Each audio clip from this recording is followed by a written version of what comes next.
Yeah, feel very welcome here. So you guys have, this is like a 12-month program, right? You guys just kind of, some of you have been wanting to do this for a while, some of you kind of just fell into this, right? Okay, good, because no path is the same. Let me assure you that. I started out, when I graduated from high school, my parents wanted me to go to law school, right? Be a businessman, go work in an office. I'm sure your parents, you know, a lot of you are going through some struggles like, oh, really, you're not going to get a job? Okay, whatever. They could think what they want. I backed into this stuff.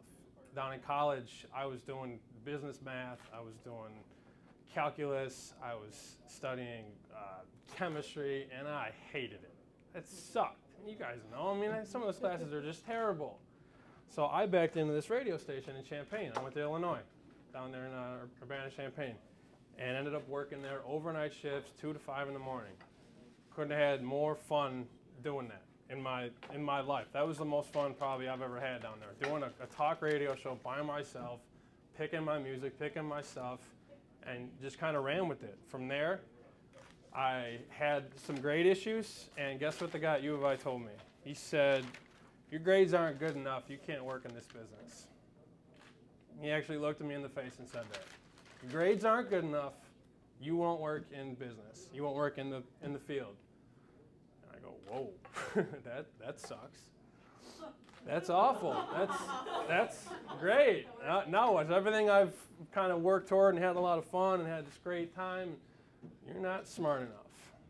Okay, so what do? I transferred down the street. I used to walk these same streets as you guys. I went to Columbia College, right down the street.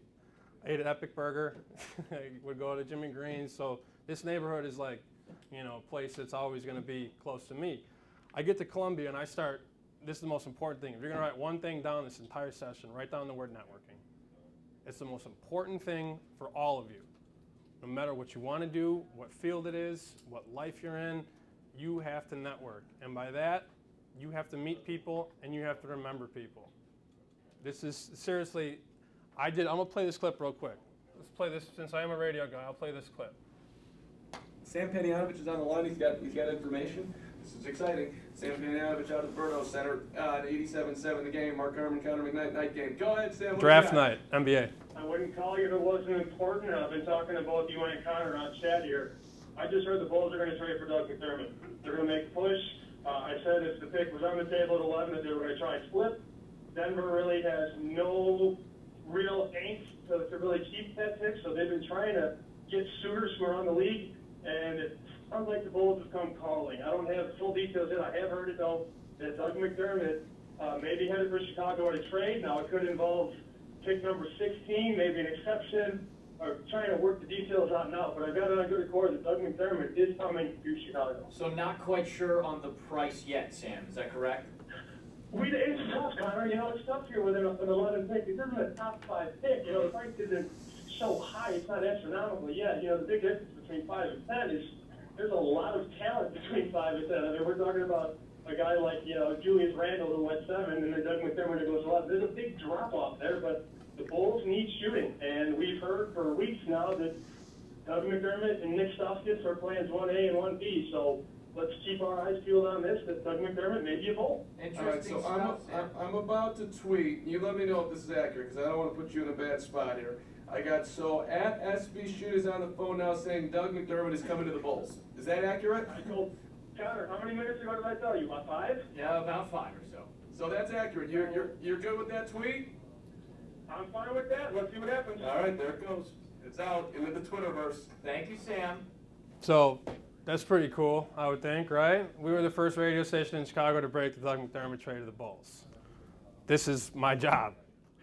Isn't that awesome? Edgar was on the show. Edgar, you actually, did I talk to you before I went on the air? I talked to Dan either way. Yeah, I mean, this is what I do right now. And you know who gave me the tip about the trade? Somebody I worked with in my college radio station at U of I. How's that for networking? You never know. All right, show of hands. Where do you want to work? Do you have a city you like to work in? Are you from Chicago? If you want to work in Chicago. Anybody not from Chicago? Anybody from a different part of this? Where are you from? Michigan. Michigan. Okay. How about in the back? Okay, no, can't have 2 of those. No way. He might be in Chicago. You might be in Texas. She might be in Alabama. You might be in Georgia. At some point, you guys are all going to be working, if you continue and you don't quit, and don't quit, it's going to get tough. You're going to need internships. You're going to run low on money. You're going to be eating bananas for a week. I used to eat like nothing but fruit and crackers because I couldn't afford anything. But it's the continuous nature of keeping your head on a swivel and keeping to take jobs and take internships. I did 4 internships before I got hired. One at a TV station, one at WLS, one at a Metro network, like traffic office. I'd get there at 3 in the morning, I'd leave at 8, and then at WGN. It's a funny story. I said, don't ever quit. The reason I am in my spot right now is because the person in front of me at WGN just quit. This was when, you guys remember when the Blackhawks almost didn't have that season 2 years ago because of the lockout? There was no hockey, we're not going to have hockey, blah, blah, blah. The guy in front of me says, this sucks. I don't have any money. My season's going to be canceled. He was a Blackhawks reporter. He quits on December 15th or something. January 4th, January 5th, whatever the date, there's going to be hockey. And guess which team I get to cover? The team that's about to go on one of the greatest. They, what, 21-0-3? They didn't lose a regulation game and almost like, what's that? Yeah, 21-0-3, 24 games, yeah, without a regulation loss. I got to cover that team every game at home. That's what I do. I go to practice. I go to the games. I get the scoops. I'm talking to the players and stuff. That's something that I got through work. And it can happen to any one of you. Maybe not the team, maybe not the city. I got lucky. But it's going to take you guys a lot of luck and a lot of hard work to get where you're at. And you got to get involved. There's a radio station. I actually went to the wrong building this morning. I went to the studio. What is it on? State, sure. I went in there. I've been in there with a couple of your guys' hosts. They want me to come on the air. Sure. Never say no. I never say no. I didn't say no to this. I don't know any. I know Edgar. We might meet some. No, but I'm saying I might get a phone call from one of you guys one day and say, hey, this is so and so at WW whatever, and you spoke one day at ICB. I'm doing a radio show in Texas right now. Could we do something? And we work together. And then some, I mean, because this business, once you get in, you're going to have to keep going. And you're going to move cities and you're going to move jobs. But my one piece of advice would be to get there early and don't leave until they throw you out the door. There's so many people that want to do what I do. There's a lot. The competition is very, very fierce. But if you want to do this, you have to put your mind to it. I worked 3 jobs when I was in college at Columbia. This would have been fall of 2010. This is like 6 months after they told me I'd never work in the business at U of I. Get to Columbia. I'm taking 18 hours class. I'm working overnight shift at a hotel on Michigan Avenue from 12 a.m. to 8 a.m. and doing an internship from 9 to 3 every day. You do classes from 3 to 7, 3 to 8. Go home, take a 4-hour nap, go to work, go to your internship. That's 3-4 days a week. I couldn't pay for school. How was I going to pay for school without money? So that's what I'm at this security. I'm taking drunk people out of the bathroom and throwing them in the hallway, throwing them in the alley. That was my job. That was my job at a hotel. This guy is thrown up in the bathroom, and I have to literally pick him up. And come on. That'll get your mind straight. I'm supposed to be at an internship for 4 hours. I'm there for 7. Well, why are you here? Because I'm tired of throwing, I'm tired of doing this other stuff that I don't love to do. Right now, I wouldn't do it any other way. But you got to be lucky. You got to be good. You have to show your face around. There's no reason why any of you people shouldn't be downstairs or across the street in that studio.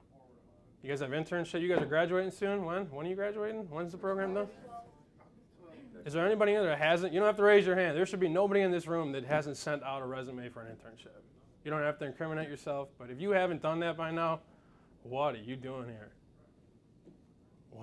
What's the point?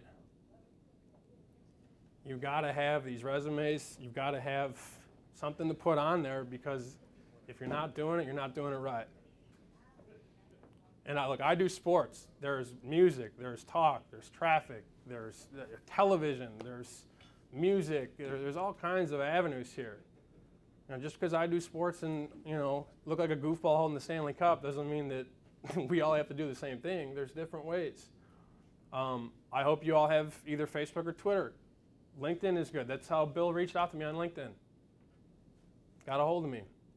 You guys need to kind of improve and promote your brand continuously. And I'll tell you one thing, if you want to work in the business, stop posting swear words on Facebook and Twitter. Stop doing all that, because everything you write online, guys, is going to be in an online vault forever, one way or the other. And you got to think about that going forward, because I've seen people get fired at my job for posting something on Facebook. They posted the wrong thing. I'm not here to tell you all my jobs and rattle off my resume. I'm trying to do what I can to give you guys some advice about what to do, what not to do. But the good thing about GN was, and you know, a lot of the guys that went to ICB that are at GN, they know they kind of like put you with a show, and you're in charge of like 5 things. But you know, you're not getting coffee. You know, I've been lucky enough to have an internship at every level where I haven't gotten coffee for anybody. And this business is so like cutthroat and so like, well, like, let me put it this way. When I interned with Rocon at WLS in 09, they had 3 people on the show, plus a board guy, plus the talent. So that's 5 people on a show. When I interned for Roe, his staff was cut to 3. He had an EP, an executive producer, he had a board op, and himself. So I was answering phones, which usually is somebody, you know, in the past has been paid to do. I wasn't getting paid, but I'm answering phones for one of the best shows in the city, you know. So, I mean, that's, and you put that on your resume, you know. It's answered phone calls for Rocon. I mean, that's pretty cool. You know, I didn't get paid to do it, but not many people could say they screened phone calls at, you know, 20 years old. But I got lucky because the business was so bad. I mean, interns are at a premium right now. Interns are very, very important to what every station does. You know, the internships are, not only are they very important, but sometimes what happens is you go for an internship, and the next thing you know, you got a job. Yeah, that was my last internship. No, but yeah, like Bill said, it's the networking, it's the internships, it's the experience. Those are the 3 most important things. I told you to write networking down. You should write internships and experience. Those are the 3. So that'd be networking, internship, NIE, networking, internships, experience.